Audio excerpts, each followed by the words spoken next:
Hello and welcome to this week's Gig Harbor Market Update. Happy Friday or the weekend or whatever day it is for you. Happy days, I guess. Yeah, it's nice to enjoy this cooler weather finally moving in. I hope you've been enjoying it too. With that said, let's get on to the market news, and we were talking about there's speculations that interest rates could go up, or mortgage rates rather, could go up to 8%. And we're going to be talking about how that is possible, both if the Fed raises rates and if they just pause. How is it possible that they could go up to 8%? So let's get into that and understand how mortgage rates really work. If you didn't watch last week's update, let me just do a little synopsis here. Basically, I talked about the CPI and inflation and how that drives mortgage rates, essentially, because the Fed is trying to combat inflation. So far, they've done a tremendous job. I don't know if it was due to the Fed's inflation rate hikes or if it was really just the supply chains, figuring themselves out. But we've gone from official 9% all the way down to now 3.2%. We did reach 3% in June, but we came up, so we bounced up, which is the Fed doesn't like to see that. I mean, they want to go back down to their 2% target. So they're going to try their darndest to get us back to 2% and have things, back to the status quo. It's been predicted that the Fed will pause their rate hikes as we go into winter, just to see if anything's really drastic has happened to the economy, and letting, I guess, really just data come in and letting things kind of find their place as people and economies and everything gets kind of comfortable with these high interest rates. So let's say they pause. Is it possible that mortgage rates can still go up even if the Fed just says, let's pause, we won't raise rates, but can mortgage rates continue to take up? Well, we're going to talk about that and explain how exactly mortgage rates are calculated, because it seems to be some sort of nebulous thing, and I think I can do it pretty straightforward here. So let's jump in to this article that I found that really lays out the two scenarios for why we can hit 8%. Okay, let's pull up the article here. It says mortgage rates could hit 8%, economists say, citing a worrying sign not seen since the Great Recession. All right, so this is Market Watch. So let's read this here. It says, 3 experts told Market Watch that if the economy continues to show signs of strength and the U.S. Federal Reserve hikes its benchmark interest rates once again, rates could go up to 8%. Experts also stress the economy is showing signs of early cooling and that the rate of inflation is easing, and that could lead to a slowdown or even a drop in mortgage rates. But such forecasts are not a guarantee, as Tuesday's stronger than expected U.S. retail sales figures suggested. So that's scenario 1, is that the economy is just too strong and the Fed says, we can't have a strong economy and have raising interest rates. We want to bring things down, cool the economy to lower inflation. So that's scenario 1. Pretty straightforward. Interest rates go up, mortgage rates go up. That's scenario 1. Now, scenario 2, it's mortgage rates could rise significantly if global investors demand higher yields for fixed income assets. And we're going to expand on scenario 2 here because it's not a straightforward scenario 1. So let's explain scenario 2 in more detail here. Sorry if you can hear the AC, but for some reason I can't turn it off and it's just blaring, but I got a place to be and so I have to record over it, so I moved the mic a little closer to me. So hopefully that doesn't mess with your audio. So here's just a warning real quick. All right, well, I'm just gonna read my email here because I just am in such a hurry. Okay. When asked, many people say that mortgage rates are correlated to interest rates, but they all follow up with, I'm not quite sure how exactly, but I'm certain that they are.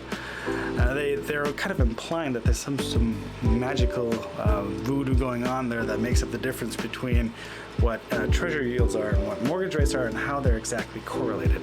Well, let's go through how mortgage rates are actually determined. And so let's look at the spread real quick. Let's go to this article, and here it reads that currently the spread between the 30-year fixed rate mortgage and the 10-year treasury bond is around 300 basis points. 300 basis points means 3%. So every 100 basis points is 1%. So if we read up above here again, it says here the 30-year fixed rate right now is 7.2%, and the 10-year treasury is at 4.2%. So 7.2 minus 4.2 is that 300 basis points. That is the spread between the 30-year mortgage and the 10-year treasury. So hopefully that makes sense. We'll look at it in graphical form here in a second, but let me just talk a little bit, and then we'll look at that the graph from the Fed. Let me just explain risk premium real quick, or the spread. So the 3% or the 300 basis points basically is the risk premium, and that's additional yield that an investor wants to see in order for them to agree to buy a mortgage-backed security from Fannie or Freddie. So basically Fannie, Freddie, or any lender has to sweeten the deal, saying, hey, we'll offer you a little bit more interest rate over a risk-free treasury bond for you to buy these mortgage-backed securities. So in summary, the higher the risk, the higher the reward. So as these big things become more seemingly risky, these mortgage-backed securities, they have to say, okay, well, we'll pay you more in order for you to buy these. So higher risk, higher reward. So this risk premium can cause mortgage rates to rise significantly if global investors demand higher yields for fixed income assets. So that means that interest rates don't have to go up at all. The Fed just can say, pause, you know, we're going to chill, folks. But if that risk premium continues to go up, which we'll see in a second here, that can alone push mortgage rates to the 8%. In other words, or perhaps another way to look at this is that risk premium, so when it goes up, it shows that global investors are pretty uncertain and are leery of what's happening in the global economy, or at least in the U.S. economy, and demand a higher reward for the amount of risk they're willing to shoulder. So that's another way to look at it. So if that spread goes up, that means that it's a lot more risk on the investor, and therefore their outlook on the economy isn't as rosy as perhaps the media wants to let you know. All right, now moving back to the article, what is the 300? Is that normal? Let's take a look. So let's go back to this thing I highlighted. It says, oh, we can't see it. There we go. Currently, the spread between the 30-year fixed rate mortgage and the 10-year treasury bond is around 300 basis points. And then, so this is Chris DeRitis, a deputy chief economist of Moody's Analytics. And he says this is elevated and highly unusual. And then it goes on to this pulled out quote, historically, the mortgage rate spread has only been around this level during periods of financial crisis, such as the Great Recession or in the early 1980s recession. Okay, so let's look at that in graphic form so you can see for yourself what this looks like. So let's pull up this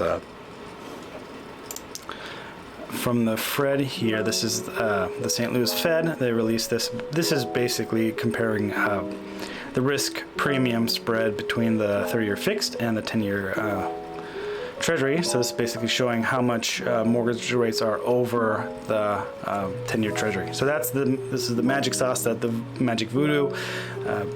So this is the added percentage on top of to determine how much a mortgage is, and that's why during COVID nobody could understand how much their mortgage rate would be. I mean, just look at how quickly that fluctuated. But as soon as you break, so let's read here real quick again. The historical average is closer to 175 basis points. At 175 is right between 1.8 and 1.6 because that's a percentage, right? So right around here is the historical average, and once you start breaking away from the average, that's when it says that it's another indicator that something is troubling in the financial markets. So it represents the market's future growth and inflation expectations. So basically during times of turmoil, this is what we expect, is that investors want a lot more return on their investment because of the risk that they're shouldering. And what does this mean when this blows out? I wrote it right here. When the risk premium is blowing out like this, it shows that the banks are issuing. It shows that the banks that are issuing these mortgages, or even Fannie and Freddie themselves, are seeing a lot more risk with borrowers being able to pay them back. So that's a troubling warning. And last thing I want to say here, from this article, and then we'll wrap this up because I gotta go here in 7 minutes. Consumers seem to be prepared for 8% rates. In February, households surveyed in the New York Federal Reserve as part of this survey of consumer expectations found that expected mortgage rates to rise to 7.4% by the following year and 8.8% in 3 years' time.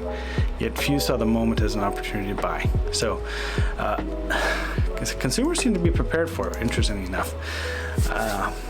So anyway, that's the case for an 8% mortgage without actually seeing any interest rates rise, just because of market, just the market wants to get paid for the risk, and if they want to get paid even more, that means that things are getting worse in the economy, and they want to get paid for the risk that they're shouldering. So that's, I guess, how mortgage rates work. So just to sum it up, you have your 10-year treasury plus the risk spread. So that's the magical voodoo sauce that goes into magic. I don't know how to say that. Anyway, that's how the 30-year mortgage rate is determined. And with that, I will leave you to digest that a little bit. But just another indicator of the economy is not doing so hot. But we're taking all these data points and making an informed decision on by ourselves here. Just one more thing to consider when considering the housing market and the future of real estate, at least in the short term. All right, later.